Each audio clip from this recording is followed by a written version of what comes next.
Right. Exactly.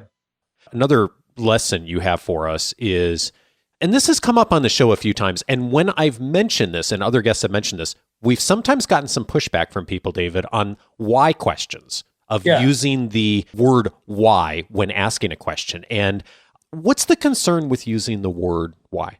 Well, it's context specific, but it sounds like this. I recommend delaying the product launch. Why would you want to do that?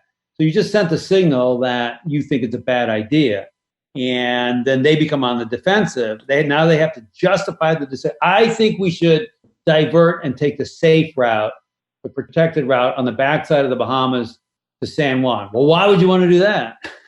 Mm, So it's now you're fighting an uphill battle versus, well, tell me more. So why sends a signal typically that you think it's wrong?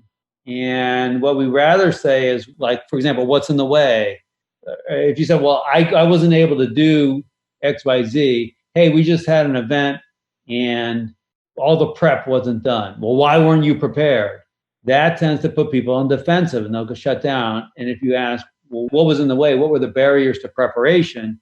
You end up getting more participation in that conversation and you'll learn things that you wouldn't have learned if you used, I think, the why. Now, I think people react because I know Simon Sinek's got a very famous TED talk about starting with why. yeah. That's sort of a strategic why or purpose. What are we trying to achieve here? Which I'm okay with.